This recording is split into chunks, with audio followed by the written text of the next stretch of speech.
عمومی طور پہ ہم کسی سے محبت اس لیے کرتے ہیں کہ اس کا ہمارے کندھوں پر کوئی احسان ہوتا ہے تو ہم اس کے بدلے میں اس سے پیار کرتے ہیں۔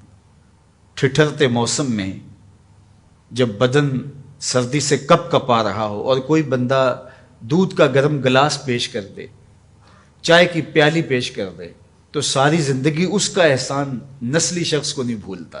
تو کسی کا احسان جو آپ کے کندھوں پر ہو، آپ اس کے احسان کے بوجھ تلے دبے رہتے ہیں۔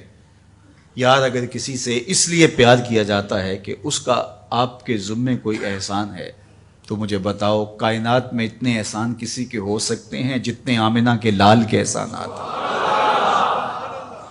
ہم حضور کے احسانات کے بوجھ تلے دبے ہوئے ہیں۔ میں یہ بات اکثر کہا کرتا ہوں کہ ہمارے بدن پہ اتنے بال نہیں ہیں جتنے رسول اللہ کے احسانات ہیں۔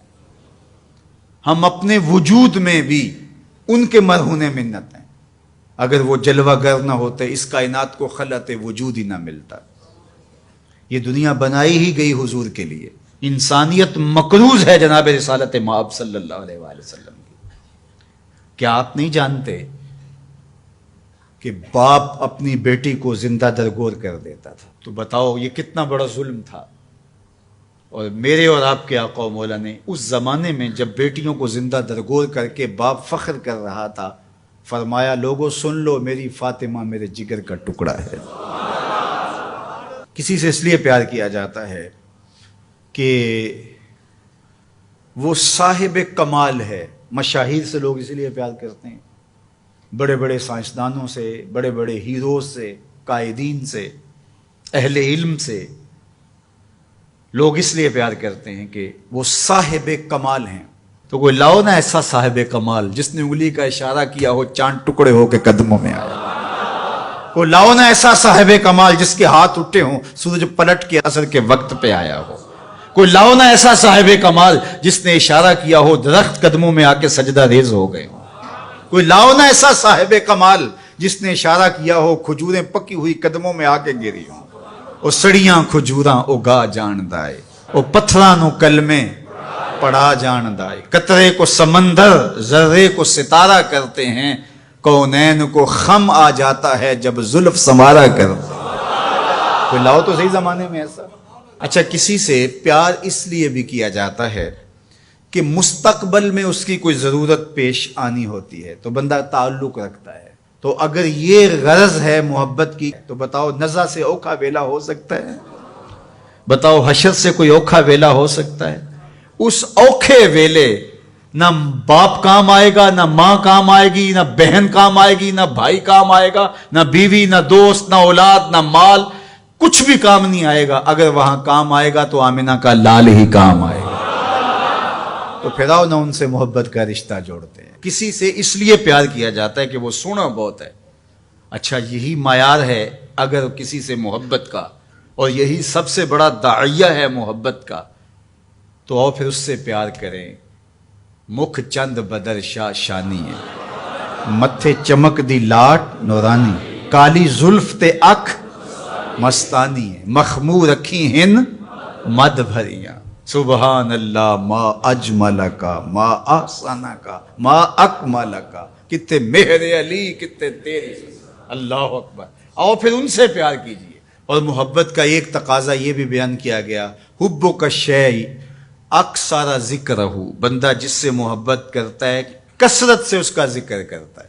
کوئی بہانہ تلاش کر لیتا ہے، کوئی راہ تلاش کر لیتا ہے، کوئی سلیقہ کوئی طریقہ ڈھونڈ لیتا ہے ذکر کا۔ جو کسے دا عاشق ہوئے گل اسے دی کردہ، میاں صاحب کا لہجہ دیکھیے، جو کسے دا عاشق ہوئے گل اسے دی، سو مکر بہانے کر کے مرنے ہو دے مردہ۔ تو جس سے محبت ہوتی ہے تو بندہ پھر اسی کی بات چھیڑتا ہے، اسی کا تذکرہ چھیڑتا ہے۔ کثرت ذکر قرار جاں کا سبب اور ذریعہ ہے، اور تسکین کا سبب اور ذریعہ ہے۔ محبت کا ایک تقاضا محبوب کی اطاعت اور فرما برداری ہے۔ جس سے بندہ پیار کرتا ہے اس کی بات بھی مانتا ہے، اس کے انداز کو اختیار کرتا ہے، اس کے طرز زندگی کو اپنے زندگی میں اتارنے کی کوشش کرتا ہے۔ وہ کیسی محبت ہے کہ محبت ہو اور محبوب کی مخالفت ہو رہی ہو۔ میں اور آپ غور کریں ہمارا کیا کیا حضور کو پسند نہیں۔ سر کی چوٹی سے لے کے پاؤں تک اپنے آپ پر غور کریں. اپنی شادی بیاہ سے لے کے عقیقے ولیمے تک اپنے انداز زندگی پہ غور کریں. اپنے بچپن سے لے کے بڑھاپے تک اپنی زندگی پہ غور کریں. اپنے کاروبار سے لے کر کے طرز معاشرت پر غور کریں. حضور کے نام کے نعرے لگاؤ، حضور پہ درود پڑھو، حضور کے حسن کا ذکر کرو، حضور کی نعتیں پڑھو، محافل سجاؤ، حضور کے لیے قربانیاں پیش کرو. لیکن کیا ہم اپنے جذبات کی قربانی نہیں دے سکتے؟ اپنی زندگی کو ان کی محبت کے سانچے میں نہیں ڈال سکتے؟ اگر ہم نہیں ڈال سکتے ہیں تو پھر ہماری محبت ابھی خام ہے، ابھی کچی ہے. یہ ربیع الاول کا موسم یہ ہمیں موقع فراہم کرتا ہے. کثرت ذکر محبت کی نشت کا سبب ہے. حضور کے جمال کا تذکرہ حضور کی محبت کی نشت اور نہضت کا ذریعہ ہے. حضور کے فضائل و مناقب کی باتیں سننا حضور سے پیار کو بڑھانے کا ذریعہ ہے. اور پیار جب پیدا ہوتا ہے تو پھر اس کا لازمی نتیجہ عمل اور عملی زندگی بھی ہے. اس لیے اس موسم کو بھرپور گزاریے گا، اچھے انداز سے گزاریے گا، اور میلاد کے نام سے کسی خرافات سے اپنے آپ کو محفوظ رکھیے گا. یہ دھوم دھڑکے، یہ ڈھول باجے اور یہ رسے باندھ کر کے راستوں کو بلاک کر کے لوگوں کو اذیت پہنچانا یہ میرے نبی کا طریقہ نہیں ہے. خوبصورت انداز سے گھروں میں درودوں کی محافل سجائیے گا. اپنے بچوں کو بٹھا کے سونے محمد پہ درود پڑھیے گا. مساجد میں حضور کے ذکر کی محافل کیجیے گا. صدقہ و خیرات کیجیے گا. اپنی ہمسائیگی پر، اپنی رشتہ داری پر غور کیجیے گا، اور جہاں ضرورت ہو وہاں آپ ان کی مدد کے لیے پہنچیں. یہ میرے حضور کا طریقہ اور یہ حضور کا انداز ہے. پیر کے دن کا ان ایام کے اندر آپ سے ممکن ہو تو روزہ رکھیے گا. یہ حضور کی خوشنودی کا سبب ہے. اللہ کے حضور شکرانے کے نوافل ادا کیجیے گا.